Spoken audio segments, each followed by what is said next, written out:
Good evening, ladies and gentlemen, and welcome back to the Upsurge Contenders League. We are here for an Ocean Division game here, Week 6, of course, between World Class Ego and Recon 5 Blue. I am Joe Hellmite Silva, joined here tonight by Brock Jacket Bernstein, and I think we're expecting a pretty good one here. We should be starting the Champ Select in just a moment, but there are a bunch of things to talk about before we get into that. Yeah, thank you very much for that lovely intro here, Hellmite. First things first, obviously, jumping into patch 10.13 being the most recent one. A number of things to talk about, a few different notes of interest. One we mentioned earlier, actually, we were talking about the Ornn changes in particular, I remember. Yeah, so Ornn taking a pretty big nerf. It doesn't look that big on paper, but going all the way from not being able to get the stats from his items he buys immediately is kind of a big deal because he loses a lot of that sustain. And Dim-Witted Baboon, that is one of his favorite champions, but we are actually going to hop into Champ Select here. We'll see if he actually decides to go for it, as we do have World Class Ego. They are going to ban out the Twisted Fate, makes a lot of sense against Recon 5 Blue. The Thresh is going to be followed up, and the Syndra, they're really coming fast and hard with these bans. And absolutely makes a ton of sense. We've been talking about the picks are popular. You see the Syndra ban come out, which is supposed to be a huge counter to Aphelios, so of course Recon 5 immediately answers with that Aphelios ban. And that's what I really like to see. I like to see these answers back and forth in this ban phase. Yeah, it does make a lot of sense. Now, Mordekaiser, of course, going to be the last ban here from World Class Ego, and Lucian taken away now from Recon 5 Blue. So back over to World Class Ego. There's a lot of really strong stuff still available. Anything World Class Ego wants to take here in the first rotation, they have their pick, and they are going to go ahead and lock in that Varus. Yeah, absolutely. Not a surprise here. Varus has been the most dominant AD carry in pro play and solo queue. That poke lethality Q build on Varus has just been one of the most dominant picks we've seen. And doing a lot of damage and a contested pick. Both these AD carries do play that. Now, Recon 5 Blue hovering on this Volibear. We talked about this a little bit in before the game, seeing if any of these teams actually want to opt for it, as it's been seeing some jungle presence, and it will be locked in here for Recon 5 Blue. So looking forward to seeing how that does in the hands of Sturv. Yeah, it's we were mentioning that Dim-Witted Baboon also put some time into it, so I'm curious to see if this is a flex. But as we were mentioning, Volibear top has some more pressing issues, such as his need to permanently push the wave with his passive, certain trading issues, but still has been picked, has been played, even in the LCS recently. But that being said, Ezreal locked in. Once again, no big surprises here. Ezreal's been another really popular AD carry with his safety, with his mid-game spiking. And back to WCE, Trundle as well, I think is a super smart pick and a very strong pick. His ultimate, Subjugation, allowing you to break down those tanks and make him that much stronger, is going to work wonders with a Varus. Yeah, not a bad idea. Now, Karma also going to be the first pick here in the first rotation for World Class Ego. Now, we did see Rin play that last week, so there's possibility that is going to be a mid lane Karma. Obviously, still a flex pick, though. They can rotate that around if they'd like. Recon 5 Blue, they looked at that and they said, we're going to play the Orianna in the mid lane, something that FYS has played plenty of times before, so sort of a utility mid laner matchup here, assuming nothing gets flexed. Absolutely. Karma, of course, can be flex support, but as you mentioned, they already have a history of putting that in the mid lane. Not a super surprising thing to see more aggressive supports at the moment. And I do really like the Orianna, especially with the Volibear. His ultimate allowing him to kind of just jump in there and allow for such heavy diving, and Orianna being there to facilitate that, especially if they can combo those ultimates, could be huge damage.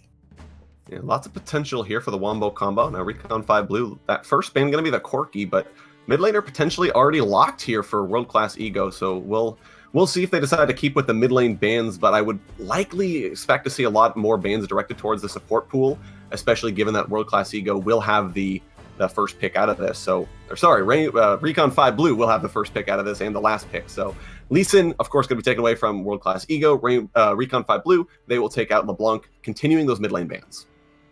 Yeah, we talked a good bit, actually, about the two junglers. Both Sturv and Zadox are actually almost mirrored in their picks. They're both high-tempo, early-game, aggressive jungle players. So seeing at least Sin ban makes total sense. Seeing the Rek'Sai as well, Zadox already has chosen that Trundle. It only makes sense for them to take away one of Sturv's biggest comfort picks. Yeah, but there is still one remaining. That is going to be the Graves, going to be locked in here for Recon 5 Blue. And now World Class Ego, they have to pick their solo lanes here in advance. So Recon 5 Blue, they will have their pick of top lane. Still a lot of options on the table here. The set is available. The Ornn is available, which we talked a little bit about before the game. Plenty of choices. So it's going to be interesting to see what World Class Ego decide they actually want to lock in for the top lane. And that's always something you have to... Oh my goodness, we mentioned Wukong. I'm cutting myself off mid-sentence because this is a pick we talked about. Yeah, Surdy has had a couple of games on the Wukong before. Definitely fits his sort of aggressive play style in the top lane, just deciding to say, hey, I know I'm going to want this. Now sitting, potentially looking for support here. PJers played the Yuumi before, but after the nerfs on 10-1-3, wouldn't expect to see that pick. Still has a few options available to him. We could see some really interesting flexes if he goes for the set, maybe seeing the set in the top lane, seeing the set in the support, but no, it will be the Sylas picked up, so that is actually going to be a Karma down the bot lane.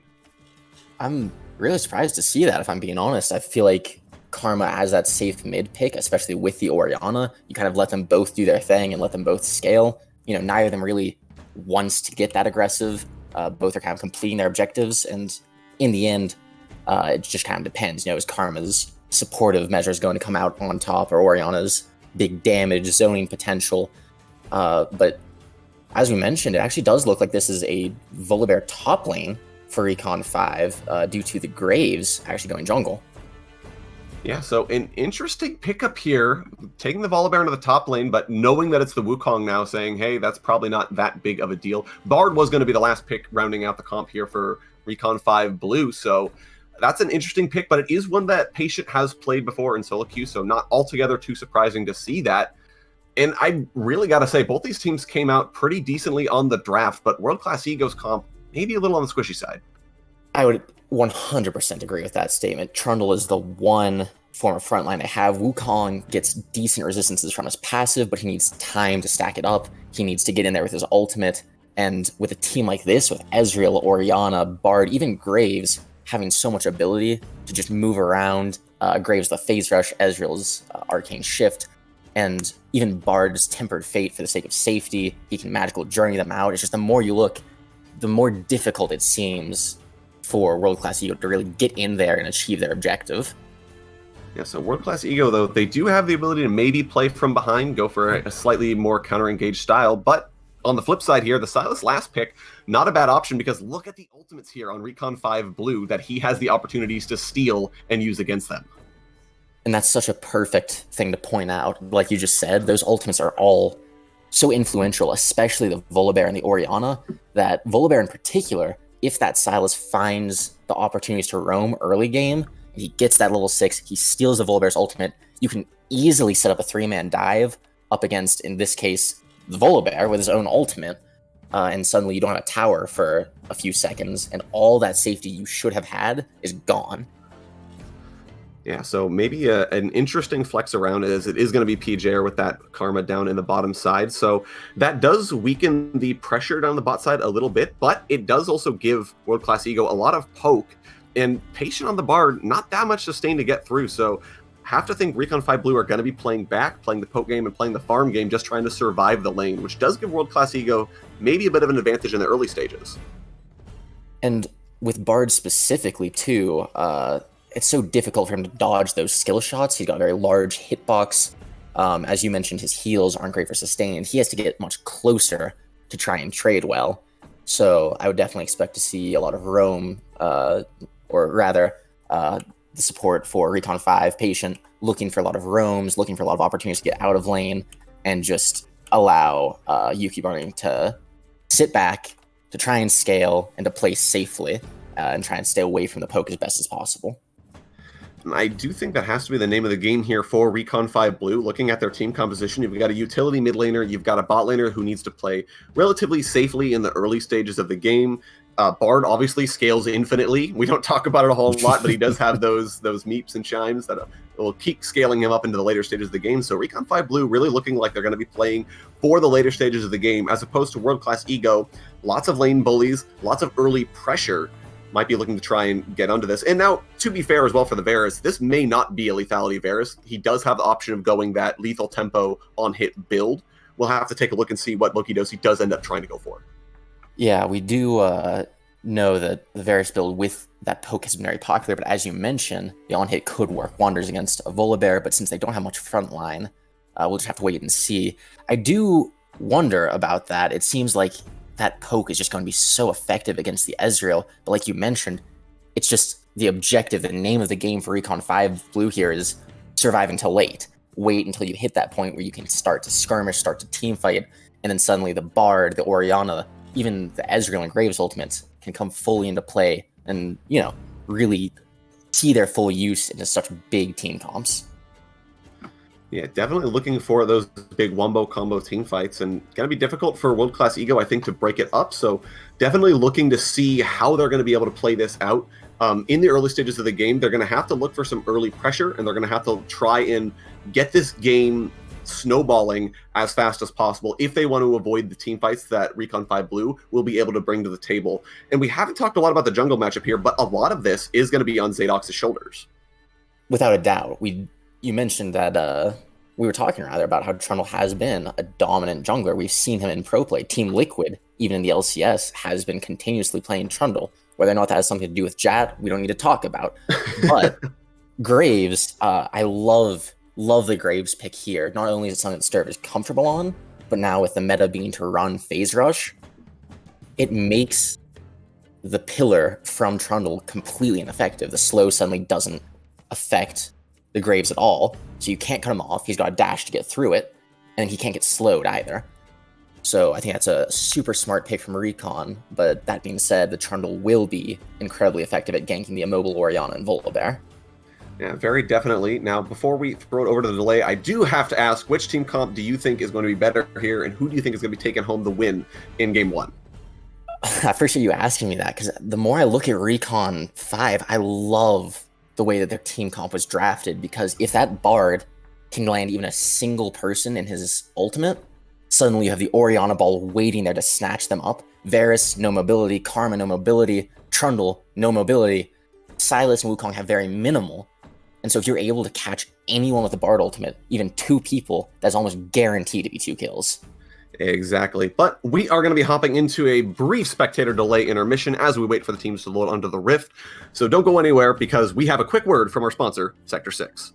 Started with a vision. A vision of quality, a vision of uniformity. We took the time to create something familiar yet refreshing, something with a bit of change. Designed to fit any brand's unique vision.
YouTube Premium. Sign up for the student plan today and get 1 month free.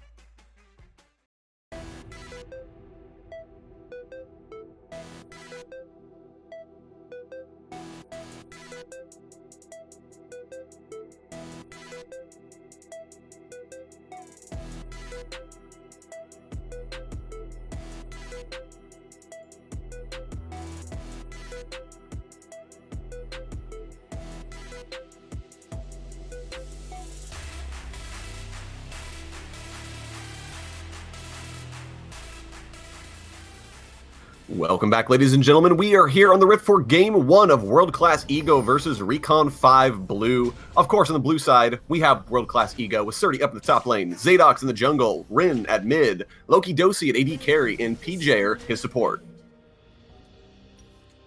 You know, we're on the red side here as well. Recon 5 Blue, ironically. Dim-witted Baboon up in the top lane, Sturv in the jungle, Feast in mid lane, Yuki Bunny as the AD carry, and R5 Patient here as support. So, not expecting a lot here in the early stages of the game, just a standard 5-man fan. None of these teams really trying to go for much, but this game does matter a lot to these teams. Because actually, Zadox is going to find Sturv, force out the dash over the wall there. But this game means a lot to both of these teams, as whomever wins this is going to lock in playoffs for the Ocean Division here. So it matters a lot, and I gotta think tensions are high on both these teams. Without a doubt, once everything is on the line like that, you can even see, just with looking for such tiny advantages even early on, Riku coming to mid lane to try and poke out Feast. You see Zadox collapsing on Sturv. You didn't get anything, but you could already see they are bloodthirsty here. Yeah, looking for any early advantages they can, as it's actually going to be asynchronous jungle starts here. We do see Sturv up in the top side getting the leash from Dim-Witted Baboon. And Surdy actually kind of waiting in the bush there, see if he can't get any early aggression here. So will be interesting to see where these junglers path. We'll have to keep an eye on that as Surdy goes for the early engage, but shouldn't get too much here as the bone plating was there. Dim-Witted Baboon picking up the shield. Both these top players, they're not afraid of each other whatsoever. Ooh, 2 procs of grasp there. Definitely very smart by Dim-Witted Baboon to go back in, get that little bit of extra harass, and make sure he proc grasp twice to make sure that the trade became better in his favor. Yeah, trying to play it safe here, though. After that, the initial aggression, not going to get too much. Sturv, though, goes for the early Krugs. He might actually look for the level 2 gank here onto Surdy, but the push in is going to come through from Dim-Witted Baboon, so won't be able to find much. And we might actually look for Zadox here on the top side. He is farming up that Gromp right now and does have an opportunity to maybe go for something up on the top side. And this is exactly what we mentioned with the Volibear top pick. His passive makes him have to push that wave. Dim-Witted Baboon is aware of it. You can see he goes to ward right here, but this could be trouble for him. Yeah, he's going to get slowed up a little bit, take some hits from the red buff, still slowed down, but shouldn't be too much more. Zadox, though, is continuing to push. 30 is going to go in on Dim-Witted Baboon. He's taking a lot of damage, forced to flash away immediately, and now Sturv, low mana, he's only got that red buff sitting on. He's trying to trade it back the best he can, forced to flash away. There are going to be 2 flashes to follow, but the auto attack misses, doesn't matter. First blood comes through. Surdy picks that one up. Beautifully played right there on the side of World Class Ego. I loved to see how Surdy and Zadox both came right at the same time, collapsed on Dim-Witted Baboon, and even synchronized those flashes over the wall. Yeah, both of them saying, you know what, we know we want to go for this kill. We're both going to flash, and really, it's not even a flash disadvantage at the end of the day because Dim-Witted Baboon had to flash away to safety. So 2 flashes down on both teams, but First Blood was still going to be picked up, and by Surdy, he is going to use that teleport back to lane, and Dim-Witted Baboon keeping his, so maybe a little bit of macro pressure maintained, but if you're World Class Ego right now, you're feeling pretty good. Watching here in the mid lane, seeing if Zadox is going for anything, but backing off, not going to be able to find it. And something we didn't mention in that skirmish, I can't even speak for a single moment. Looks like another one's about to break out here. Yeah, here we go. Sturv going to drop down the smoke screen. They got the Scuttle Crab, but now they're trying to go for the kill. The Pillar's actually going to miss. A great lead time quick shot is going to get through. Doesn't matter, though. Patient goes down. The Abscond is going to miss here from Rin, but they are still on the chase. Not letting him go. A flash now from PJer. They really want to go for Sturv. He's trying to dash himself to safety. He got the smite for a little bit of extra health, but will get rooted up there from the Inspired Resolve. Rin will take the kill into Sturv, and now Fist is in a bad spot here. He's forced to flash away, but he does get the kill. Zadox, though, actually, he might go down. Minion damage is ticking. He goes down, but gets executed. World Class Ego, they pick up another couple kills in exchange for just an execute. You have to be happy with that. What is going on in this game right now, Hellmite? We are seeing a kill per minute here in this match, and it looks like the aggression is not laying up. Looking at the top lane even, we can see Dimwit Baboon keeps going for such aggressive trades, but he's just not finding anything. World Class Ego, double Scuttle Crab, gets the first blood, gets 2 more kills, and even Zadok's going so deep doesn't matter because he got executed. Yeah, so no punish. No worries about the play. Now, we did say this might happen, though, with World Class Ego. They have to play this early game quite well, and so far, Zadox, we said a lot of the game was going to be on his shoulders, and he is bearing that weight so far. Even seeing that way that he went to route Sturv to prevent him from using his dash to get over the wall was such intelligent play. I can't believe he went so far as to even dive a tier 2 tower at 4 minutes into the game, but my goodness, the man delivers. Yeah, so far pulling out quite nicely for himself as the game is going to slow down here just a little bit. Both these teams starting to back away, but we do have to mention, though, FYS got the early kill. Oh, hold that thought. Zadox to the top side. Yeah, Surdy really low. He is going to dash himself to safety. Dimwit Baboon goes for the clone, but he might still be able to get the kill. No, Zadox picks that one up. Actually, doesn't matter. Dimwit Baboon still trades back from beyond the grave. Minions OP. And we're looking at the bot side too. Sturv starting up Dragon while this is going on. He sees Zadox, immediately responds, but Pierre notices it's going on. His team is now aware, but unfortunately, Riku pushed in. You have Ren pushed in. Pierre's going to try and do whatever he can, but looks like that Dragon's going straight over to Recon 5. Yeah, so Recon 5 Blue, a little bit of good news for them, as the early Ocean Drake is very, very key for this team, helping them to continue scaling up. And now, looking at the bottom side here, but this will be backed away from smartly from World Class Ego. So lots of early aggression and a good heads-up play by Sturv there. Yeah, without a doubt, seeing that the jungler's on the other side of the map, immediately responding and getting an advantage back for your team, these are the kinds of things they need to be doing to make up for the early loss. Yeah, so very nicely done here. Nice. Actually, Zadox, again, he's going to find FYS, who does just pop the Shockwave in order to get himself to safety, so no harm, no foul, but that is a big cooldown down for the next couple of minutes. No Drake to fight over, though, so probably not likely to come up. Yeah, next thing most likely would be Rift Herald, assuming that Zadox is going to be looking to make these aggressive plays on the top side still. It's what he's been doing. Pierre looking with their own, but as you mentioned, FYS playing very safe. He has the phase rush still. He did have to use his ultimate. Both summoners are down, but he's incredibly aware of that situation.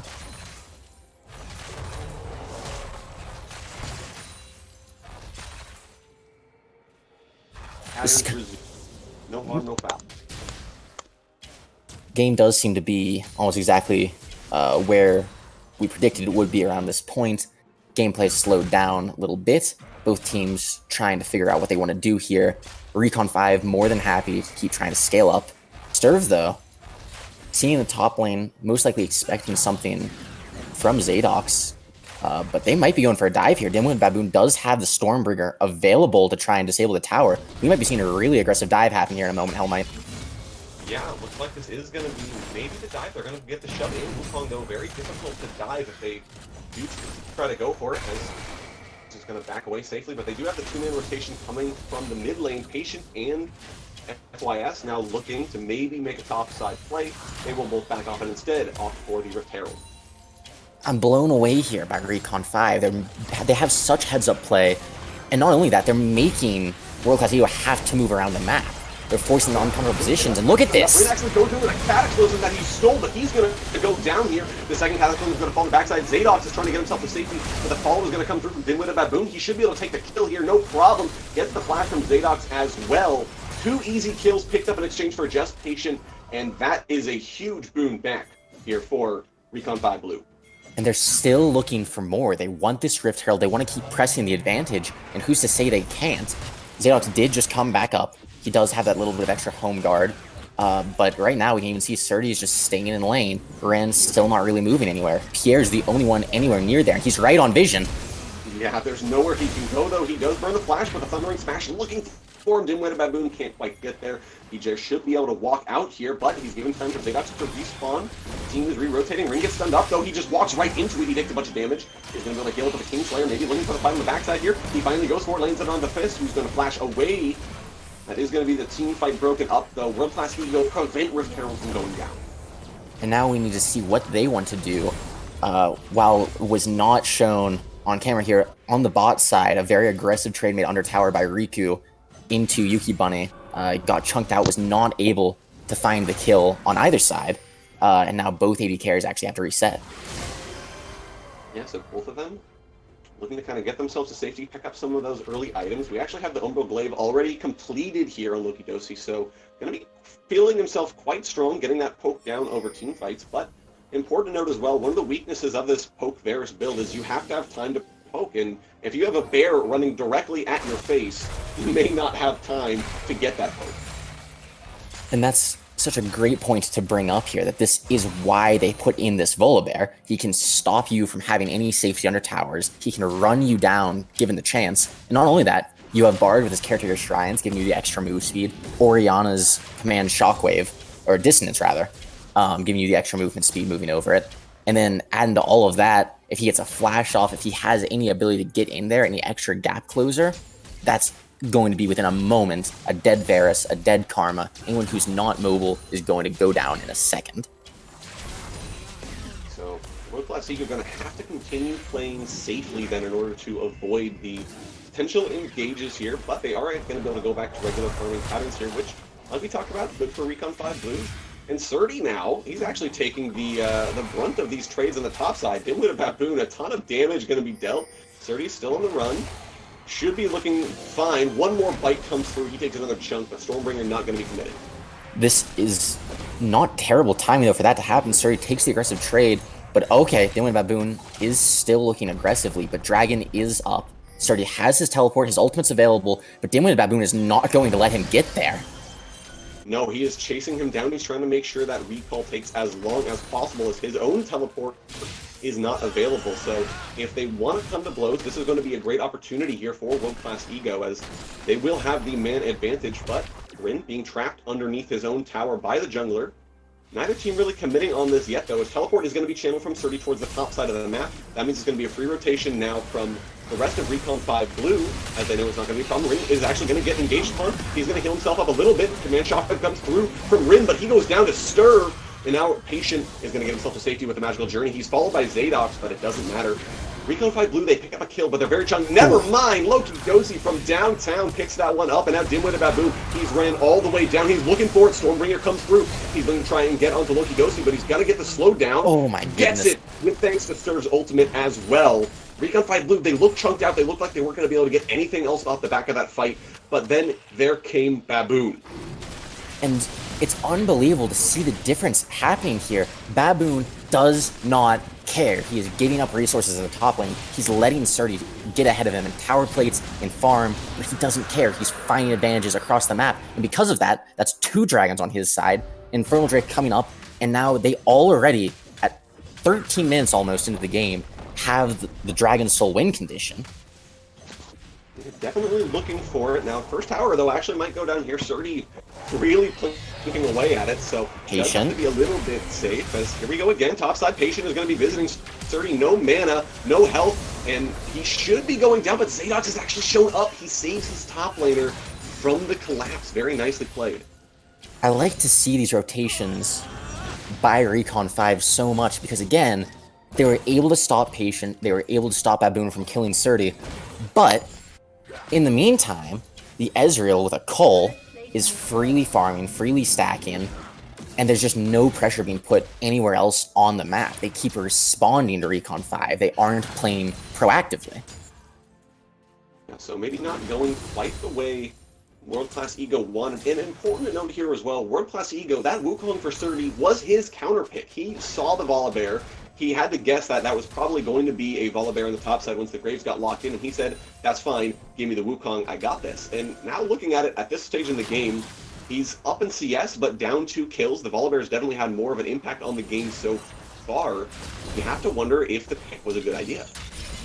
And right now, it seems the answer is no. As you mentioned, we have to wait and see. His team fighting is going to be where he will shine the most, but so far, in terms of rotations, in terms of trades, he has been falling short from one Baboon to the other. Yeah, not quite going to happen so far as we Started across the 14.5-minute mark here. A very small goal lead for World Class Ego still is actually, and Shockwave committed there, but not gonna catch Rin. He is a slippery fellow. And first tower actually still on the table here, and I believe Surdy will get it as Dimwit Baboon ran down into the jungle, and he may or may not make it back up in time to save his tower. So first tower for World Class Ego as well. Things still going all right for them. Yeah, as you mentioned, they do in fact have the gold league. While they are missing out on a lot of dragons, 2k gold in favor of them. The lethality of Varus, as you mentioned, far more gold efficient with that Umbral Glaive. He spikes just as quickly, if not faster, than the Ezreal. Does so much more damage per ability. And right now we're seeing the pressure that can put down in the bottom lane as Zadok summons the Rift Herald. Yeah, Herald is going to get summoned up. The Bard ult will attempt to prevent the charge though, so it'll take some time, but World Class Ego, they should still be able to take this down. Zadok's though hanging out in the area.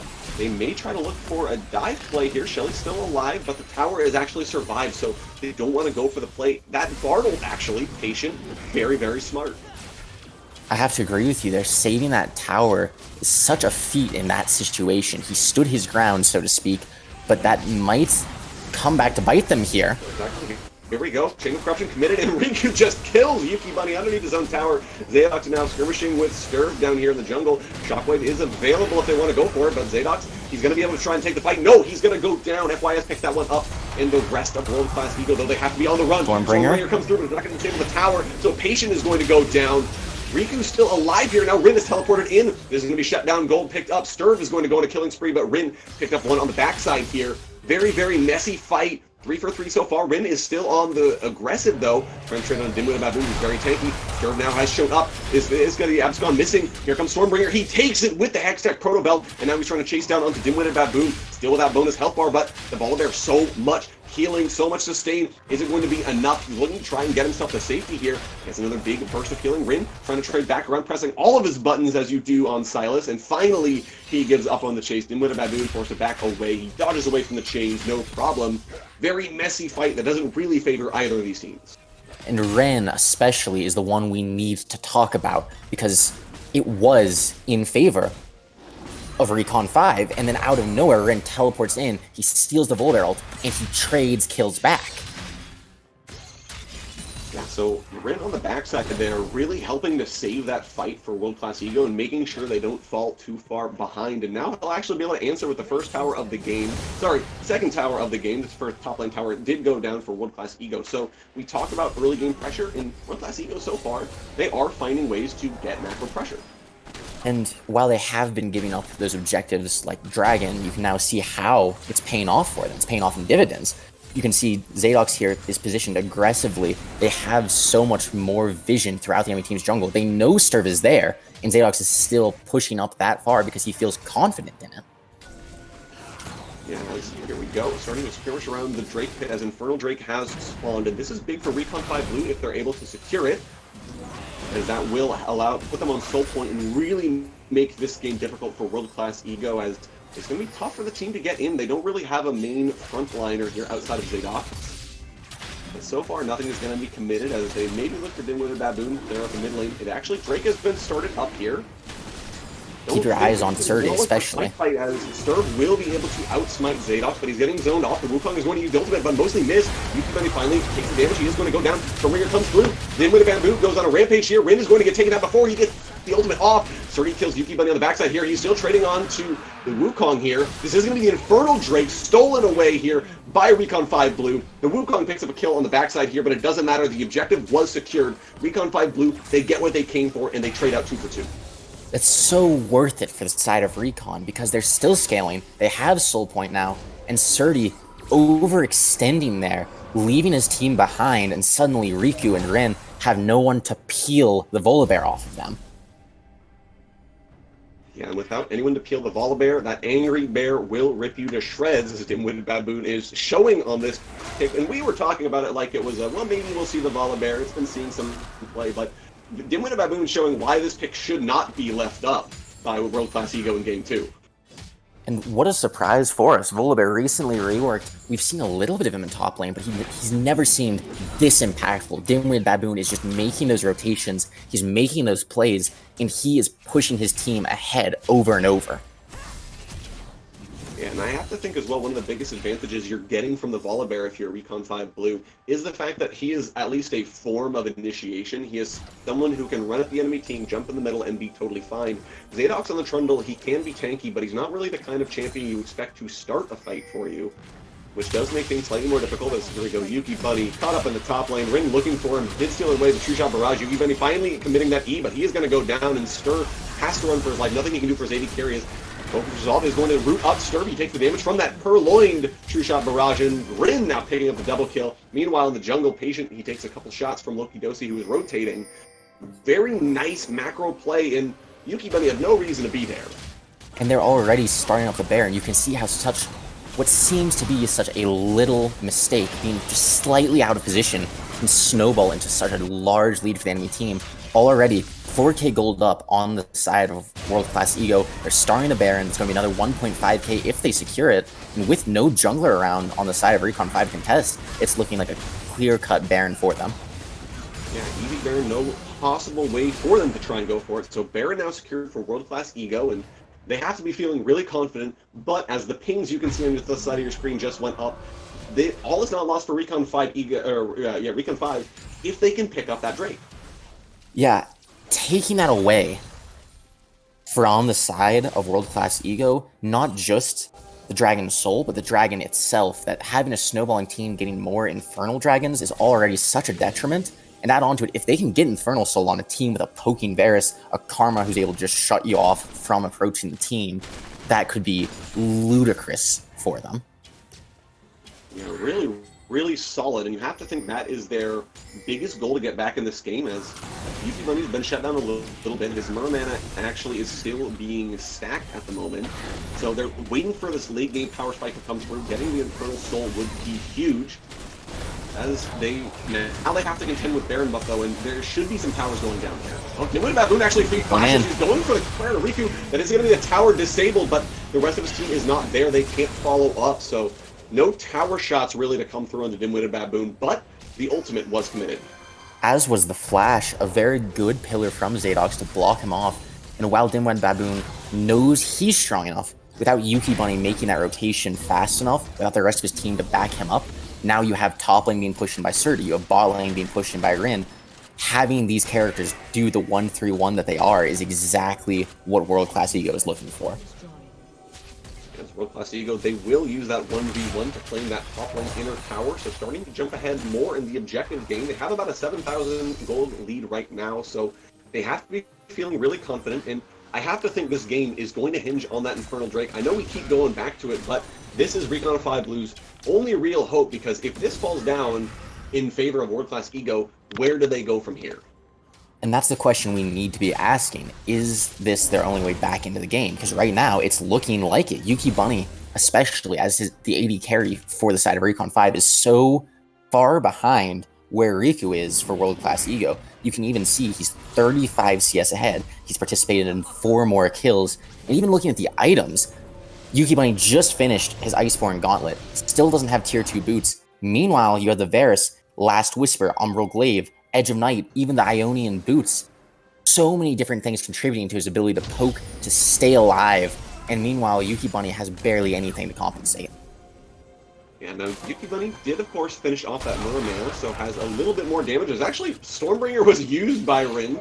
I gotta think it was about to expire, so just popping that ult to get some kind of value out of it. As actually, here we go into Stir. He's forced to flash away. Right before this Drake spawned too, so no flash on the jungler. And that's going to be a fight that Recon 5 Blue, they know they have to take this. The Drake has already been started up, but they have enemy team members waiting around the wings. Here comes dim-witted Baboon. He's going to try to go for the plan of Surdy, who looks for the Cyclone. He's going to get in a couple members, force some flashes away as the Temper Fate is going to break up the fight a little bit here. Shockwave comes through, but this is going to be the Wukong shut down.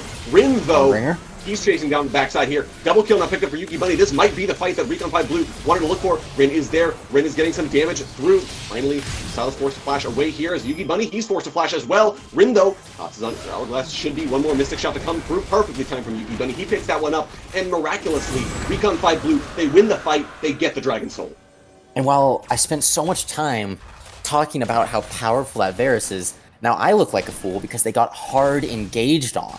Whenever you need to sit back and use that piercing arrow to poke and chip away at the team, World Class Ego didn't wait. They saw an opportunity to pull the trigger, but did it far too soon for what their team comp wants to accomplish. Weren't able to quite get in there, and we talked about it a little bit in Champ Select or early in the game as well, in that poke Varus doesn't mean anything if he is not allowed to poke, and that definitely was the case in that last fight. So now Dragon's Soul has been claimed, and more importantly, the Infernal Soul has been claimed for Recon 5 Blue, and this game's starting to look like it's on its head.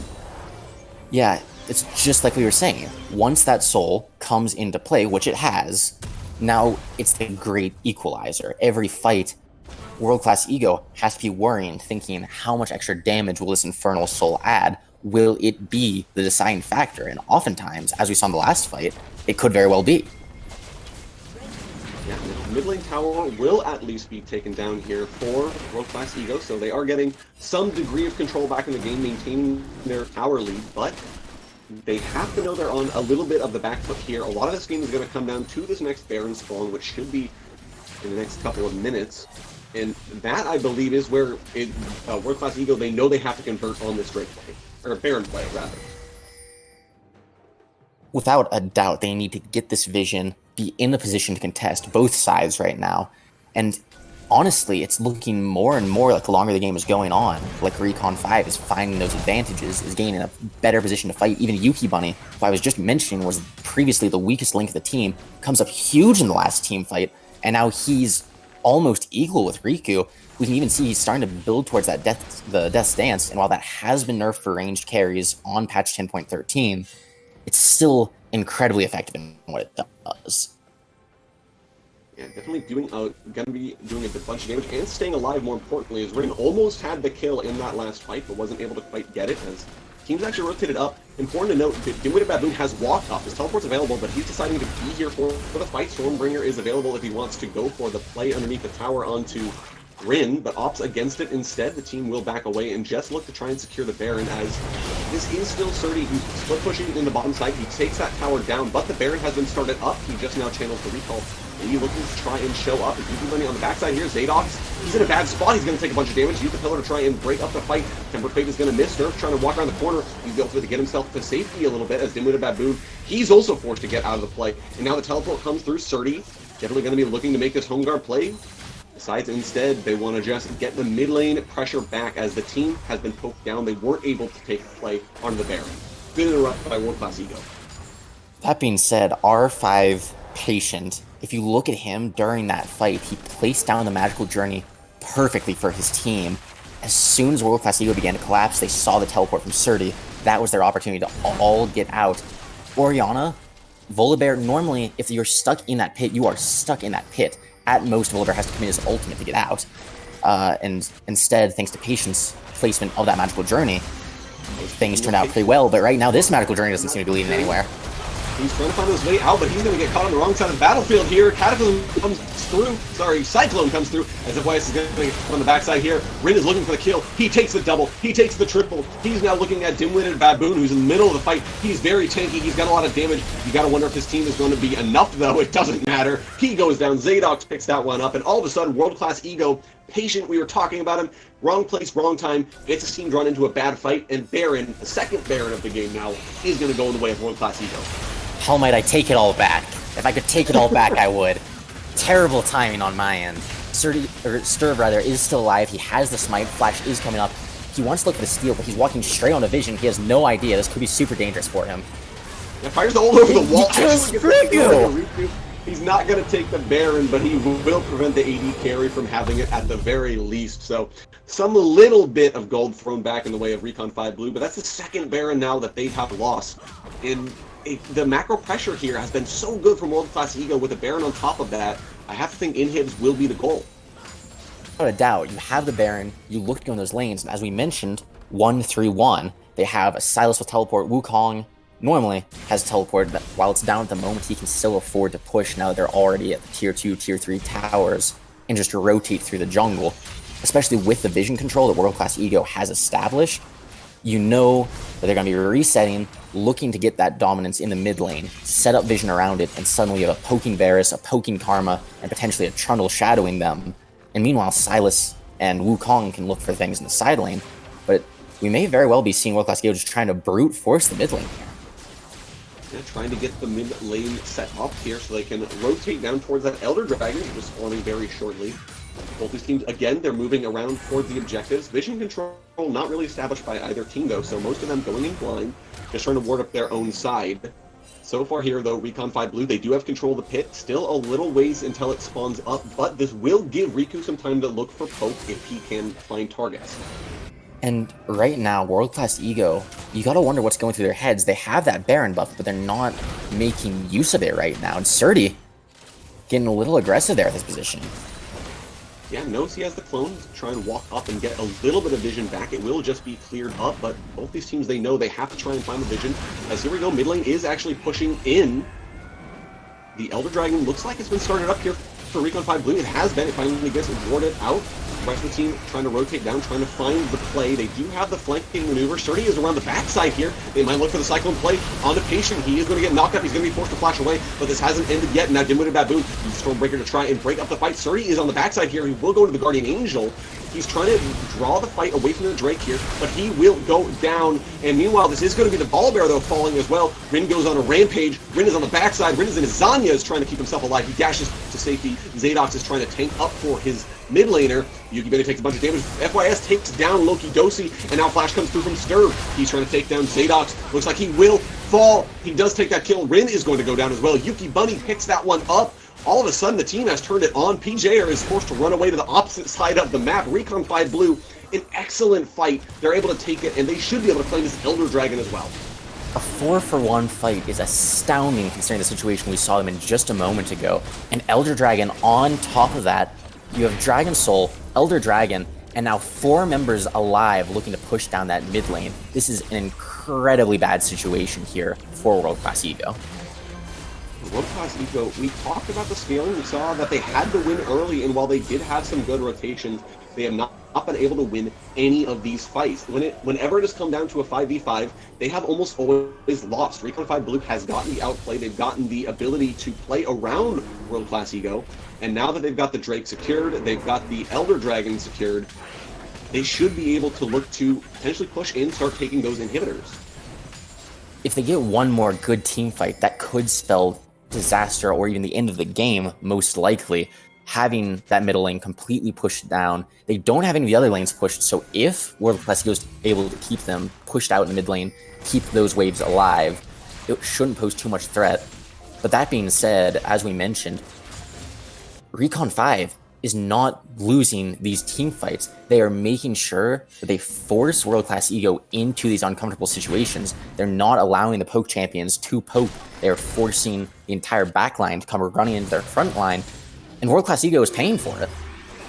And speaking of World Class Ego here, they do go for the play underneath the tower. Dimwitted Baboon is going to get knocked up by the Cyclone, but he is not deterred. Surdy's looking for the outplay here. He does get the knock up onto 3, but he's forced to use that stopwatch. Yuki Bunny on a bad spot, gets healed up from the Redemption, and that is going to be the first kill onto Surdy. Dimwitted Baboon takes him down. That tower is going to fall, and now this is going to be the 5-man push here from Recon 5 Blue. In the bottom lane, they are being counter-pushed here by Rin, but you have to think that's a mistake when the enemy team has a champion with Ohm Wrecker built in. They have the option to go for the dive, but the inhibitor is going to be under siege here. Second tower does fall, but the minions are starting to die off as well. Yuki Bunny looking to try and get whatever poke he can, but they might lose an inhibitor in their power play. And that's exactly the problem we're seeing. They don't have Baron. They have no way to keep these minions alive, and they have such good poke, they're stopping the entire team from backing. Rin's on their Nexus turrets right now. If they don't send someone back, they're going to lose the game. They're going all in. They did go for the tower dive underneath. Their Nexus is under fire. They're going to be able to kill the inhibitor here. Base race is on. Rin against 5. Can the rest of his team stall for time? This is going to be Zadox on the backside trying to lure the team away, but he should fall down to the Elder Drake buff. Riku now, he's doing what he can. There aren't any minions to tank up the tower, so Dimwitted Baboon is going to be taking it. He should fall. This is going to be Surdy teleports in. Now Surdy is trying to end the game. Surdy will get the game end. Rin's split push into Surdy teleport was enough for the team. World Class Ego win that game by the skin of their teeth. Oh my goodness. So smart by Rin to see that opportunity, to know that he could grasp it, seeing Dimwitted Baboon not backing there.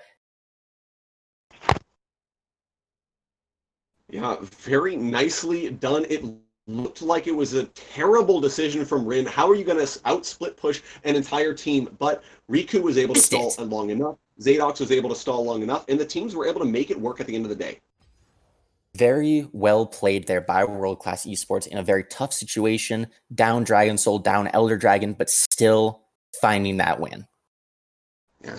So that is going to be a 1-game win for World Class Ego, though I doubt we'll see them be able to backdoor in the next game as well. So we're going to hop into a quick intermission, but when we come back, we'll have Game 2 of World Class Ego versus Recon 5 Blue. Don't go anywhere.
It's all about humanity. About humanity.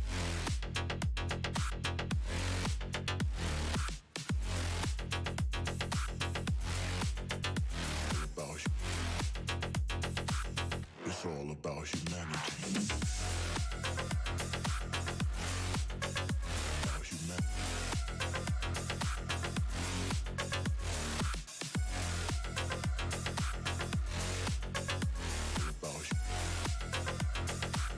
It's all about humanity. It's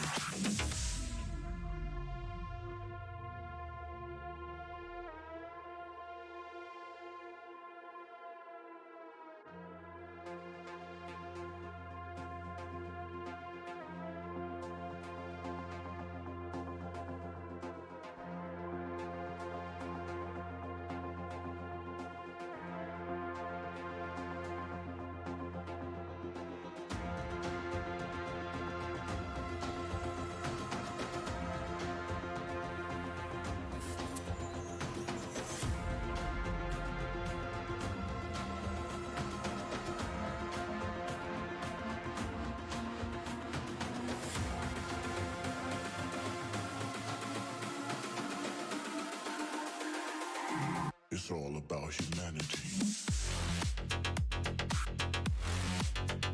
About humanity.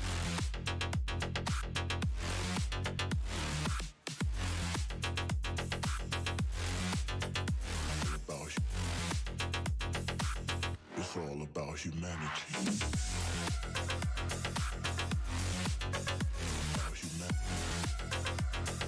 About humanity.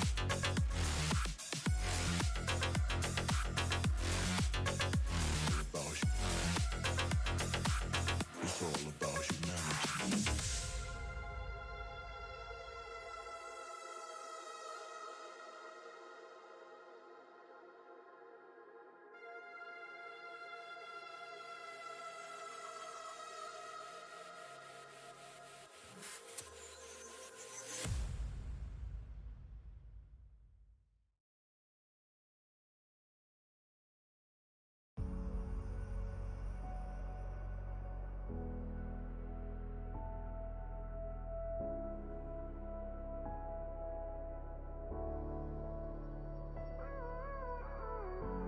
Gave you too much, now I'm swallowed.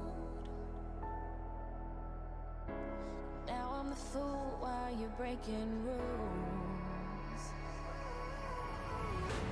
Dangerous path that I follow. Oh, go on, just do what you do. Own it.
nothing seems to follow.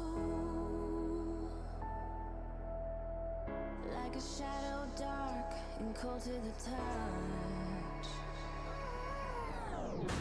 Am I insane not to let go? Oh,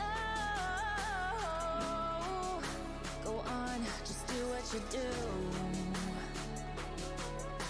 And it hurts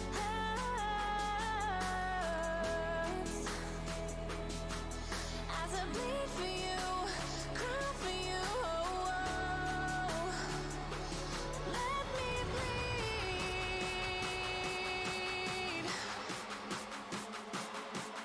as I bleed for you, cry for you.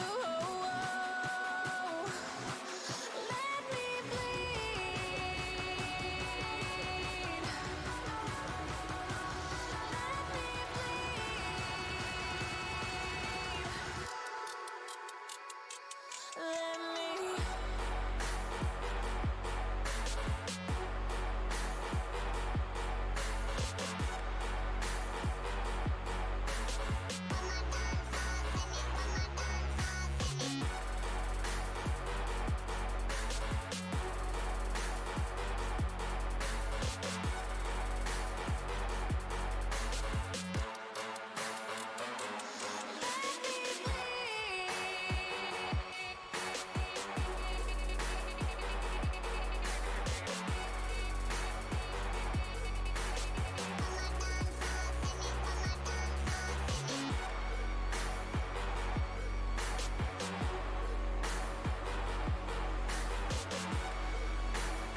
Welcome back, ladies and gentlemen, to the Upsurge Contenders League. We're here immediately into Champ Select for Game 2 of Recon 5 Blue versus World Class Ego after World Class Ego stole a game from Recon 5 Blue, but already the bans are coming through. Thresh and Nefelli was taken away by Recon 5 Blue. World Class Ego taking away the Twisted Fate and the Volibear that gave them so much trouble. Bans keep on going. Trundle now from Recon 5 Blue. Varus from World Class Ego. Both these teams, they know what they want. They know what they don't want. Yeah, just back to back. And we see the Varus ban. We know that's been a priority pick, taking away Recon 5's ability to first pick it, forcing them to pick something else, maybe a comfort pick, maybe something that can be countered easily. But we see the Graves, comfort pick for their jungler. Not a big surprise. Yeah, we did see Sturv play that in the last game here, so saying, hey, the Graves is good, give me that back. And World Class Ego now, looking at the Ezreal, they may want to take that away. As obviously that's a good pick here for Riku, but really thinking about it, and that will be locked in here. So already a lot of these same picks coming up again. I wouldn't be surprised if this was sort of a run-it-back draft from World Class Ego, as their comp was great, but they weren't able to quite get there at the end of the day. And ironically, Varus wasn't necessarily the pick they wanted. Yes, he's helpful for picks, he's helpful in teamfights with that ultimate, but Ezreal can contribute far more damage far quicker with his True Shot Barrage. His poking can be more consistent, and while it doesn't do as much chunky damage, having such a mobile, annoying marksman to deal with could be a huge boon to them as compared to the Varus. Yeah, but now important to note here, Zadox, he will secure himself the Lee Sin. Now, we talked about that a little bit in Game 1's draft. It didn't come up, but Zadox will finally have the Blind Monk here in the jungle, which he's been very consistent on throughout the rest of UCL. And So that is going to be his answer to the Graves pick. Meanwhile, Recon 5 Blue, they're thinking about it, and they will end up locking in the Senna here, which likely is going to go down to Yuki Bunny in the bot lane. I really enjoy seeing Senna as she is the moment. I like how players keep innovating new builds on her, allowing her to play in her different roles, playing with different champions. I'm curious to see, will they pick the Tahm Kench? Will they pick a specific support to keep that Senna alive? Or is that Senna going to be the support? Yeah, now, interesting though, this is going to be the Wukong here locked in for Dim-Witted Baboon. And this is a very unusual pick, as he's mostly been playing tanks up in the top lane. So deciding he wants to opt for that power pick instead of letting it go over to Surdy. It does make you wonder, was it due to Surdy's performance? Is it that Dim-Witted Baboon has Wukong as a comfort pick? Is he trying to show that he can do anything Surdy can do but better? Or is he just trying to play his namesake? Yeah, Dim-Witted Baboon indeed. We'll see if he can be a witty baboon this time around. But Camille actually here, I really like this pick. Surdy has been spamming this in solo queue, but this is going to be the first time he's bringing it out here in UCL. So interesting choice here, knowing that he's going to be into the Wukong. And definitely, as you mentioned, a huge comfort pick for Surdy. And I really love picking Camille into someone like Senna, a very priority target with no mobility. And once you lock her down, you have Ezreal, who can follow up very easily with his skill shots. Lee Sin as well can pick you out of position. And right now we're already seeing a nasty team comp start to pop up where they'll be able to eliminate that backline and get on those squishies. Yeah, as we have quickly burned through the second ban phase here, Karma Lulu taken away from Recon 5 Blue, and World Class Ego removing the Orianna and the LeBlanc. So a bit of targeted bans here, but World Class Ego, they will have the first pick here out of the ban phase. Wouldn't be surprised to see this support pick up here and save that mid laner for last. They will secure themselves the Bard. Surprising seeing that Bard going to the other side makes you wonder, this is the exact same bot lane previously that Recon 5 Blue was running. And once again, it seems like each team is saying, okay, give us that, and we'll show you how it's really played. Indeed, as there have been a lot of sort of swap backs over and saying, okay, well, we're red side this time, so we'll take the Bard, we'll take the Ezreal.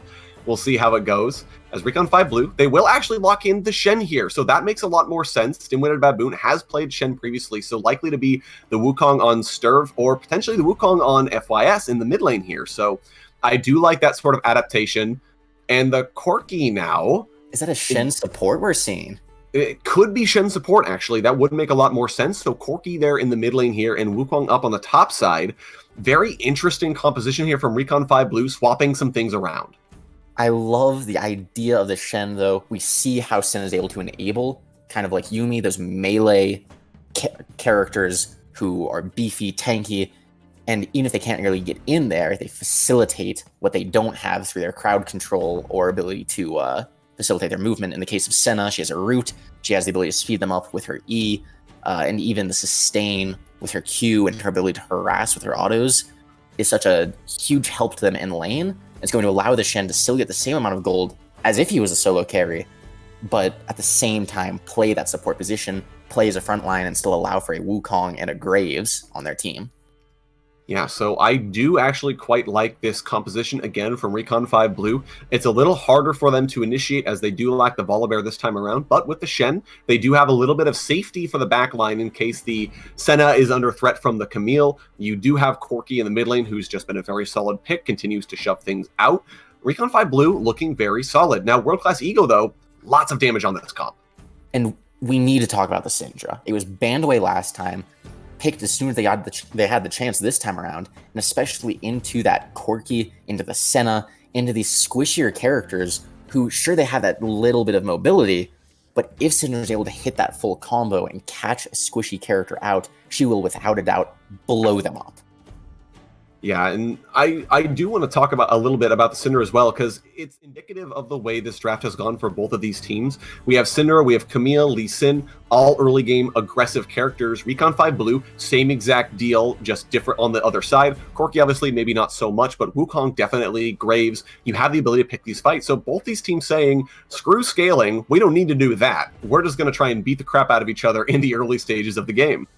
I do like that each team seems to have some kind of insurance, though. You have the Syndra on the side of World Class Ego, will get the ability to scale up, press the outplay button, as it were, on the carries of Recon 5, and especially the more AP that she gets, the later in the game it gets, the more potential to one-shot anyone that she wants.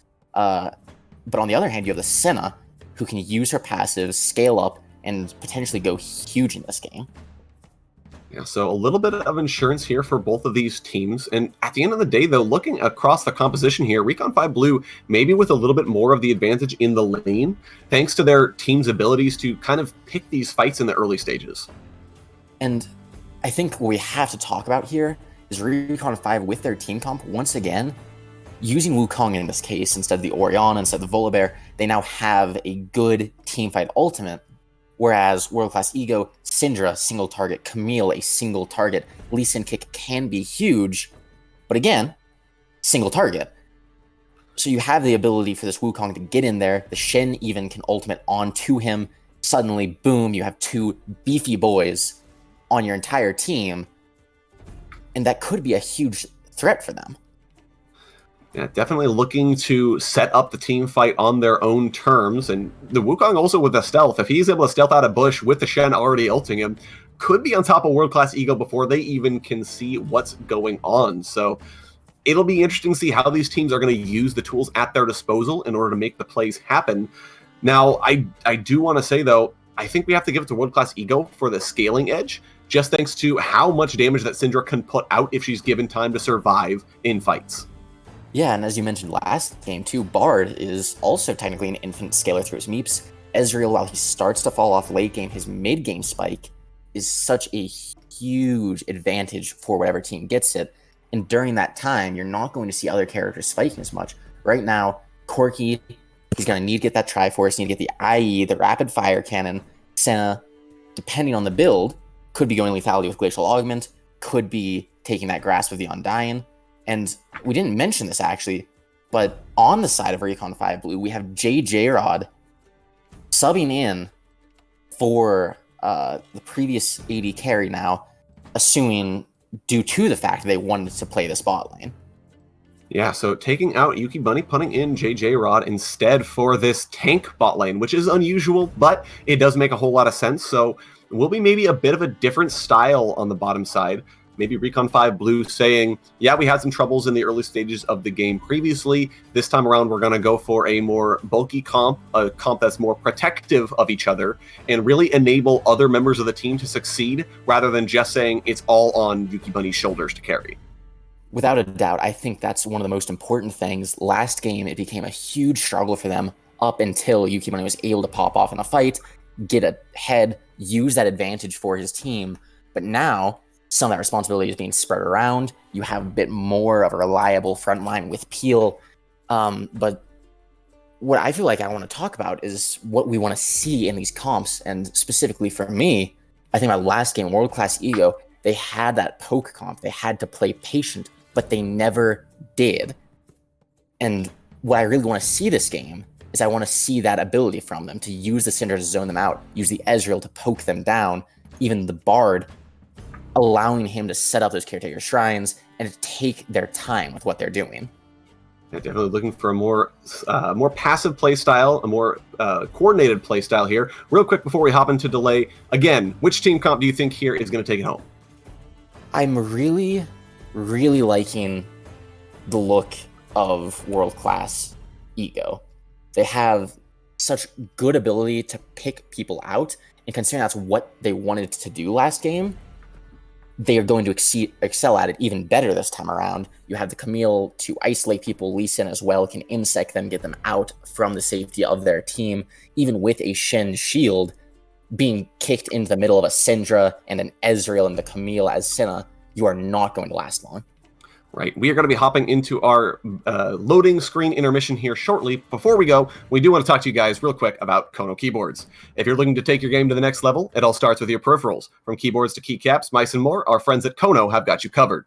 Kono works with the world's best designers, inventors, and makers to bring you some of the best gaming peripherals around. They've been huge supporters of us here at Upsurge and have made generous contributions to our prize pool. If you need to find a new keyboard, check out the Hexgears X1 RGB low-profile Bluetooth mechanical keyboard. You can use the discount code UpsurgeGG for 7% off your first order. For more information, head over to kono.store to check out all they have to offer. Kono, discover amazing products. We'll be right back with Game 2 of World Class Ego versus Recon 5 Blue. Don't go anywhere.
It's YouTube Music. Download the app today and get a trial of Music Premium on us. Restrictions apply.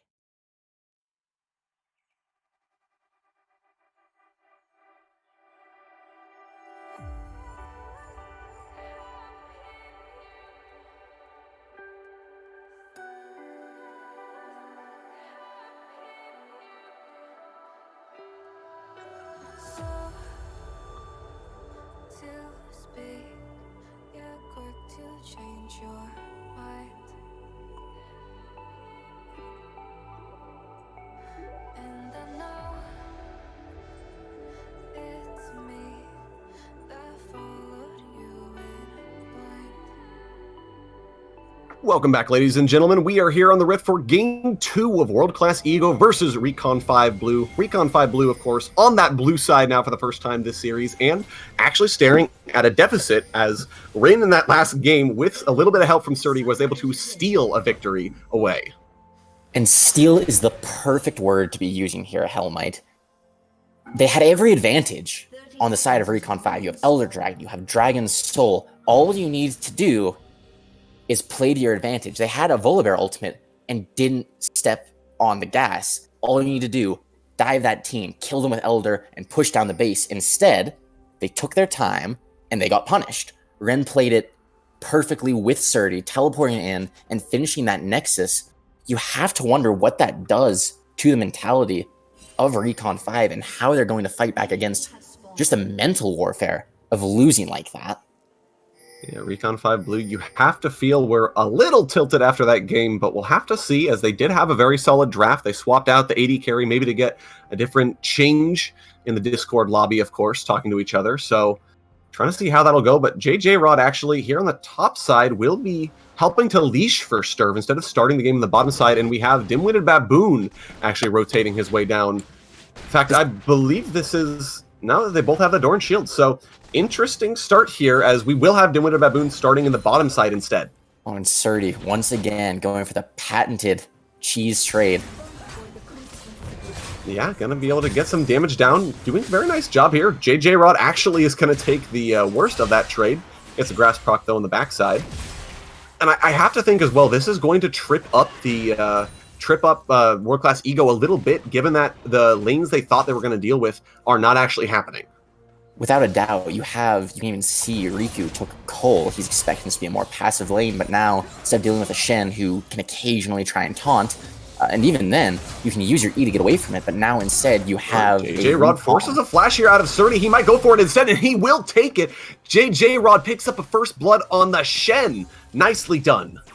Who could have seen this one coming? You have dim-witted Baboon putting so much pressure on Surdy last game, but Surdy holding his own. This time around, he's on his comfort pick, his Camille, and JJ Rod says, I don't care. I'm playing my comfort pick, and slaps him down.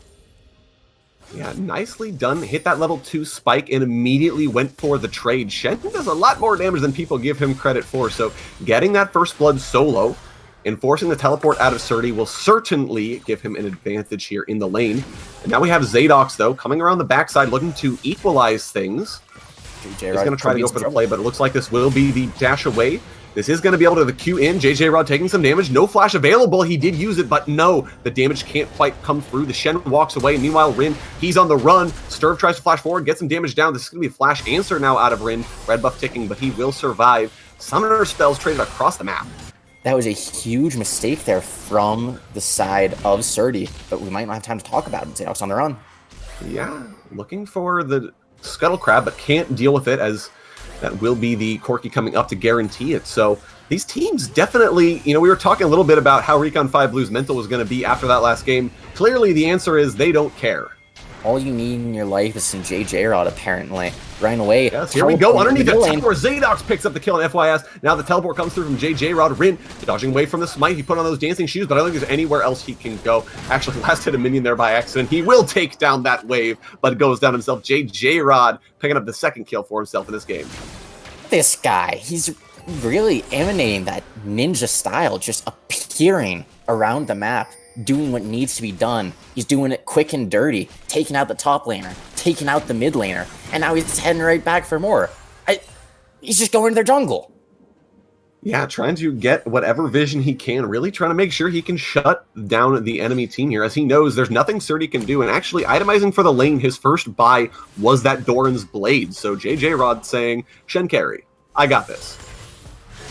Unbelievable to see this amount of lane dominance. Even now, he is down 2 levels, and he's still looking like he wants to trade with Surdy when possible. Yeah, no problems there, and forcing dim-witted Baboon actually to go down towards the bottom side to play Wukong AD carry, not quite AD carry, but Wukong bot lane at the very least here, which I do think favors Riku and PJ are here a little bit in their efforts to farm up. I agree with that 100%, and right now it gives someone like Zadox the opportunity to look here. When you have someone like Wukong in the bottom lane, sure he has his W to escape, but he is still a melee character. He needs to move up to farm the wave, and if the jungler's there and ready for that, he's not going to have the chance to do so. Yeah, and especially I think we have to talk about as well the Bard pick into a melee carry.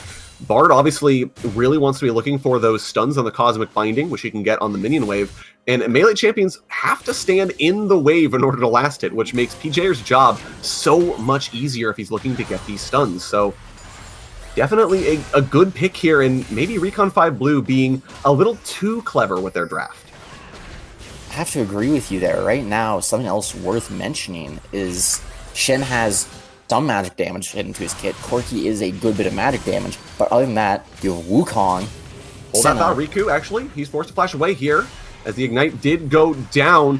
Finally, Dim-Witted Baboon found the all-in, forced the Ignite, and got the flash out of Riku, so nicely done on that side. We were just attempting to flame the pick, and of course, it starts popping off Caster's Curse.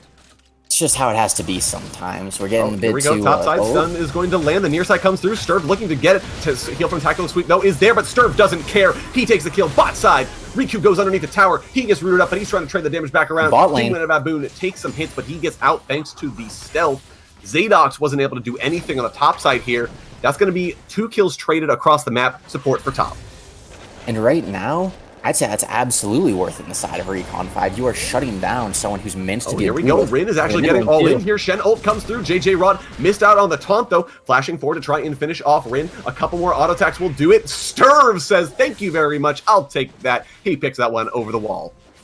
And this is the exact kind of play that Recon 5 needs to bounce back. They're being aggressive. They're being proactive. And not only that, instead of picking these scaling, more passive picks, you're seeing them be aggressive, taking advantage when they have the chance. They took Rin's flash 3 or 4 minutes ago. They know it's still down, and they keep looking at every opportunity to take advantage of that. Yeah, a very nice play in that Shen. JJ Rod, I believe, only just hit level 6 and essentially immediately looked to say, where can I stand united? Where can I go to keep this early game pressure going? He goes mid lane. He's able to get the kill onto Rin, or at least help with the kill onto Rin, and now walks topside again in a very solid spot here against Surdy. And world-class Ego, you gotta think, have to be looking to try and find an edge back into the game, especially Zadox on his Lee Sin. And right now, we see the avenue they're looking for. They're at the Dragon, preparing Scuttle Crab, and also flanking around on bottom lane. They don't know where Sturv is, though. They're being very cautious here. They might be trying to cheese him here at his red buff. Yeah, sniffing around on that bottom side, standing in the bush. They Patient? do have vision on it, but that Patient is patient enough. Zadox is actually going to take it and then get the kick back, but he is all on his lonesome, nowhere to go, so he's looking to try and get himself to safety. I don't think there's anything he can do, though. As we are topside, JJ Rod, he's able to take some damage down into Surdy. Actually trades back quite well despite the minion wave, and somehow Zadox made it out. Very impressive movement on his end, using the Resonating Strike to jump to Dragon. Didn't even worry about Blast Cone, which blows me away. Very impressive gameplay there. Well done to use all of that. And meanwhile, as we mentioned, we can just see JJ Rod. He gave up so much for his team, and yet thanks to those kills, he's still pretty much even with Surdy. Yeah, definitely feeling himself there on the top side, having no problem. And what a daring play from Zadox. I'm sorry, I can't get over this. Goes in, steals the red buff, kicks the enemy jungler away, and then walks his way out of 4 enemy team members. Definitely looking much more comfortable on this pick in this game than he did in previous. Yeah, the Trundle does not fit that aggressive playstyle as well. We've seen it before, we're seeing it again, whether it's in pro play, solo queue, wherever the environment may be. If you are an aggressive early game player, Rod in a bad spot. Look for a play on the Surdy. He is going to get locked up by the Hex Tackle to make him get stunned down. Unleashed Power comes through, and that is going to be a shutdown gold now for Surdy. A great rotation finally comes through, and they pick up the kill. But this is going to be the jungle that started up now on the opposite side of the map for JJ Rod. right now we're seeing the great equalizer here. Recon 5 is looking for that dragon. They pick it up. Good move on their end. Definitely going to help a lot with the scaling. They have tankier members, and Pierre going for something here. He's out of there. Just bard things, pop the magical journey, get yourself to safety no matter what's going on, so not a problem in the world. But that is going to be the early Drake here going over to Recon 5 Blue, so still putting on the pressure despite the fact that JJ Rod got picked in the top side, and now that he's sitting on top of Stand United, they do have the opportunity to look for plays elsewhere. And we're starting to see how that's helped them to snowball. We saw FYS being confident enough to go for such an aggressive package play on Zadox. He's not even a Fed Corki. My man is sitting on a Cole and components for Sheen and a Phage. No, Temper Fate's going to land on the Patient here. He is stunned up. He is going to go down. Riku gets that one gifted to him on a silver platter here. World-class Ego, they're not taking it sitting down. They are abusing this bot lane. Perhaps getting a bit too aggressive from the enabling of the Shen. Not able to use the Stand United to help out his team when they're already about to die, and he's standing right next to someone with crowd control. And now we're starting to see how these advantages Zadox is giving his team are coming into play.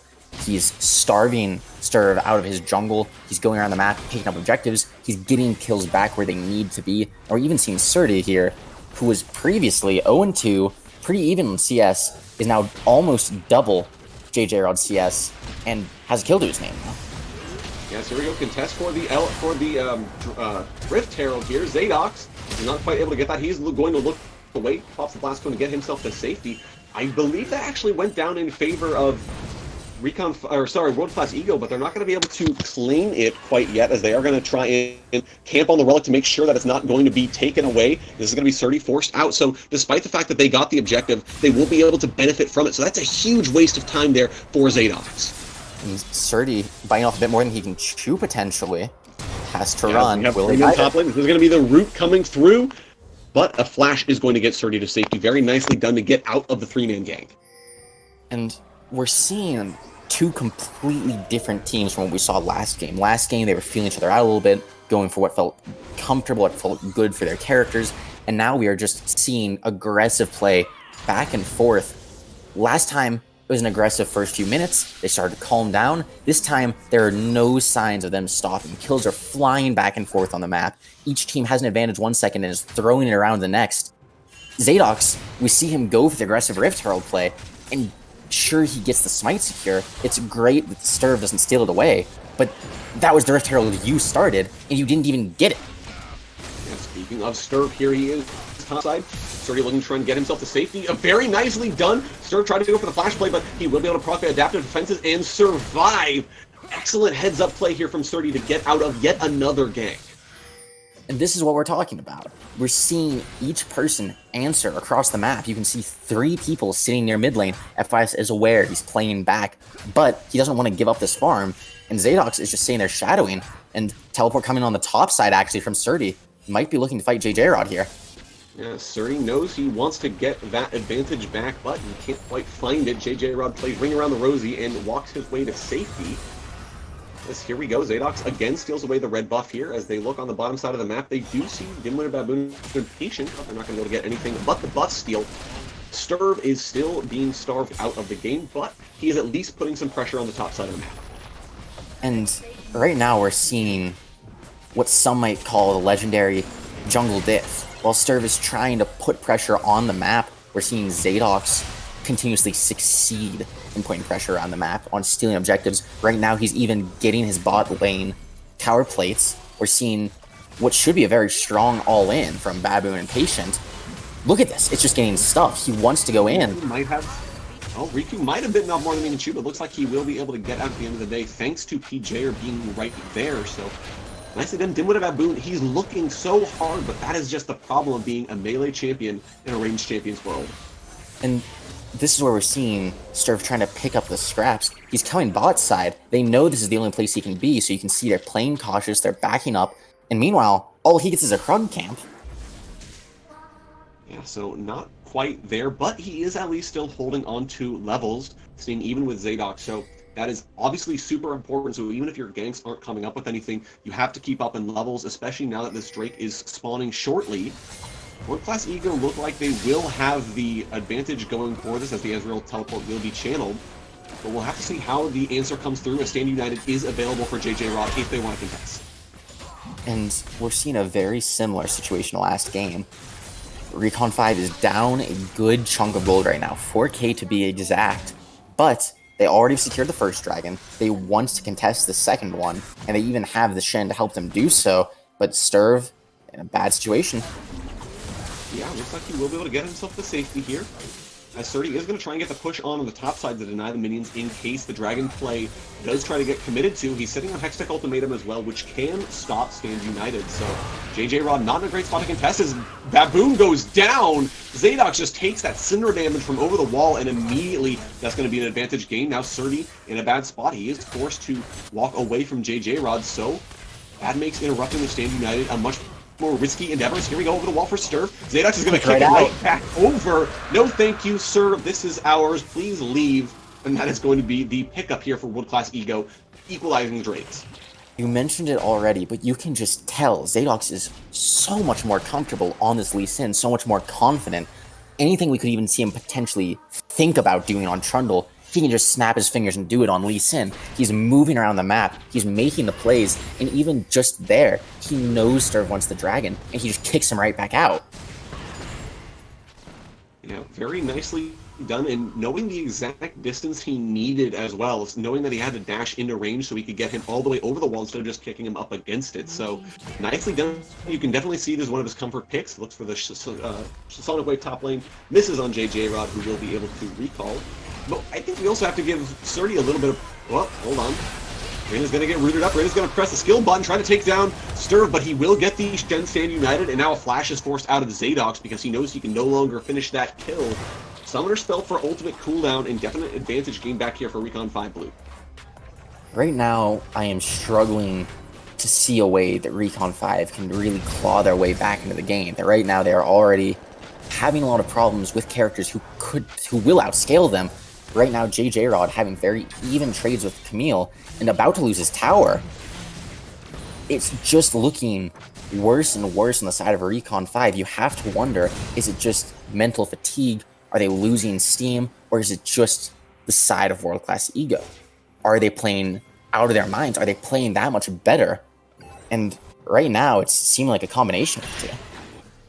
Well, I think we can definitely say Recon 5 or World Class Ego looks so much more comfortable now that they're playing their comfort picks. Even though we have not seen Surdy pop off, we haven't really seen Rin pop off, they definitely look like they can play this game. They know what their characters are capable of doing. And we got to talk about Zadox too, because that guy has been really good on this league sim. 2-0-0, sitting on that bounty gold as well.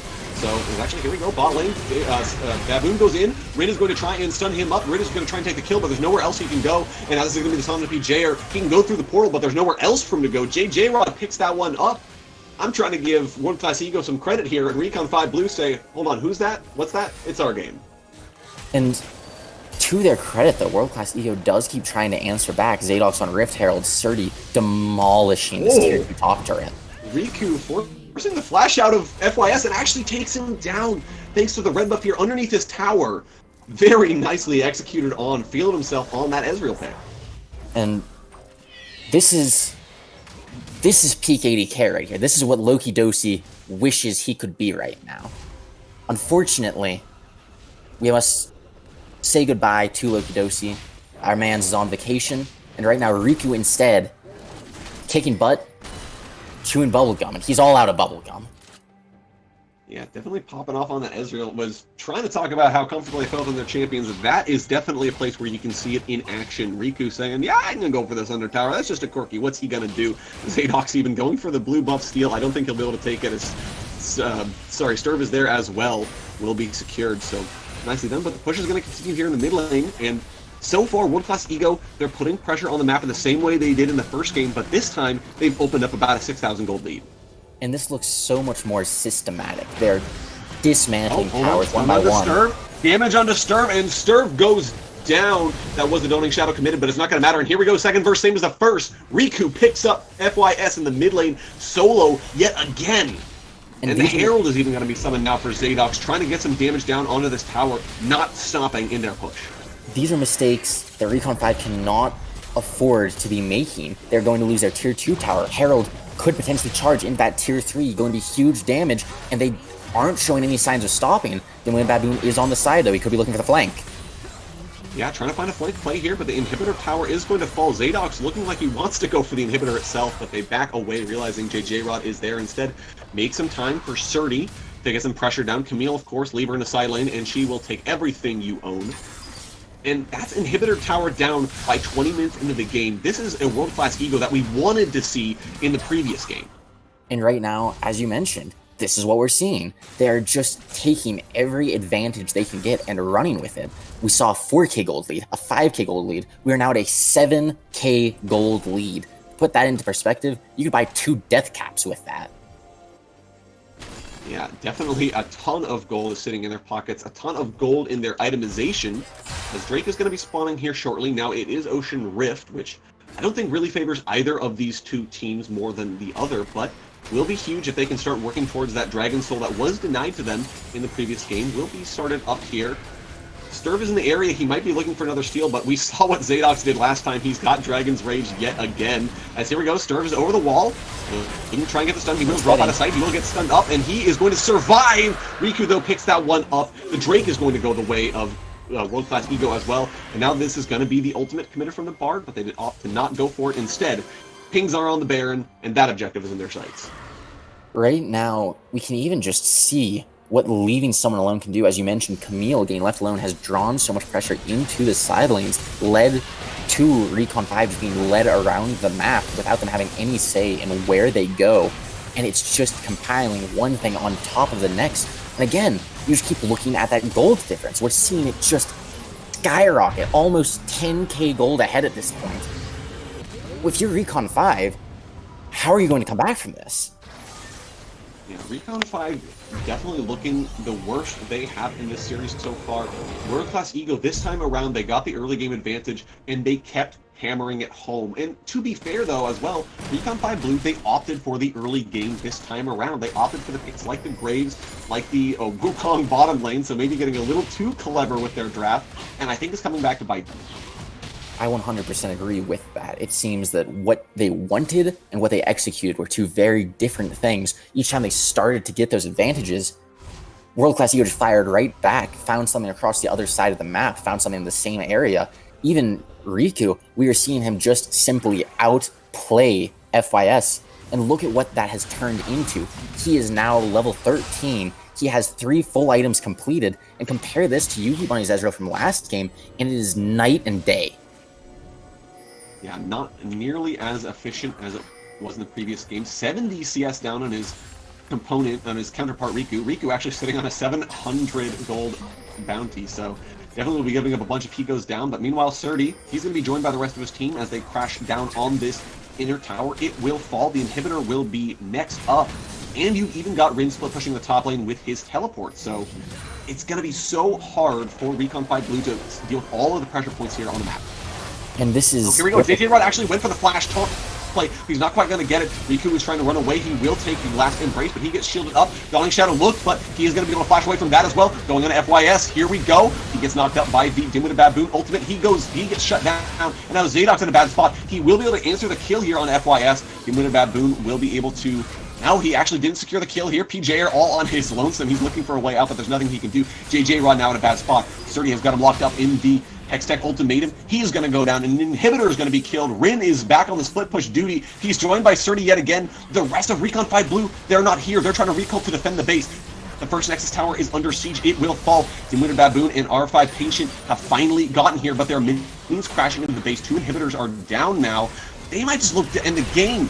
Next tower is under siege. This is going to be summoned Dimwitted Baboon, but the ultimate is committed to the clone and not the champion.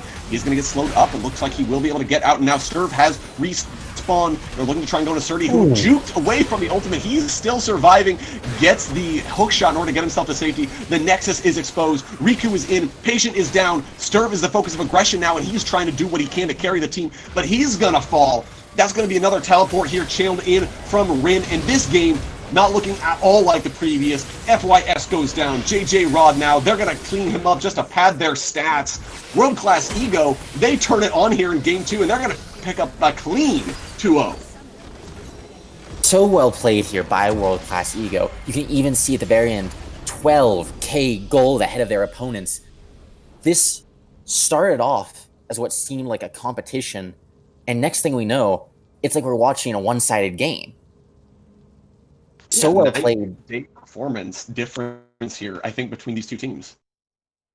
Super well played there by both teams. But World Class Ego, you could just see how much more they wanted it. Yeah, definitely. They knew how to execute on this comp, and this time around, without the scaling advantage that Recon 5 Blue had in Game 1, they looked like they didn't know how to play this comp from behind. Again, we talked about the swap to the Wukong in the bottom side of the map. I gotta think that was a mistake because it just made you a little too clever. You had no real way to punish the Ezreal and the Bard bottom lane. JJ Rod popped off in the top lane, but the Shen, he's never going to be able to carry a game, unfortunately, no matter how well he does in lane. So at the end of the day, it is going to be World Class Ego who take it home. And I gotta ask you, Jacket, who is your player of the game here? Oh, for me, it's a tough decision, but I would have to say Rin.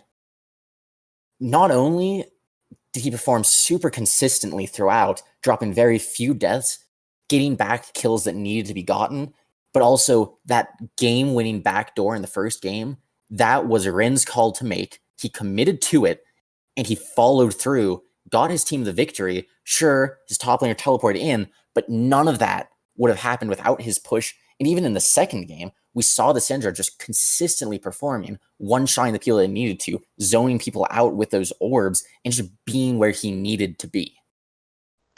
Yeah, definitely very nicely played on the Syndra here, and I definitely, Game 1, we have to agree, was an amazing performance, going for that backdoor, and even before that, very nicely executed on the Sylas, picking up all those ultimates and making the plays happen. So very nicely done. And that's going to be it for us tonight, guys. Thank you all so very much for watching. From everyone here at Upsurge, myself, my co-caster Jacket, and of course our lovely producer Nightclaw, thank you for all tuning in. We are going to be back here tomorrow for the UML match between Wolfpack Exiled and Team Solid. So make sure you're here, same place, same time for that match. Once again, thank you all so very much for watching. We do appreciate it, and we'll talk to you all later.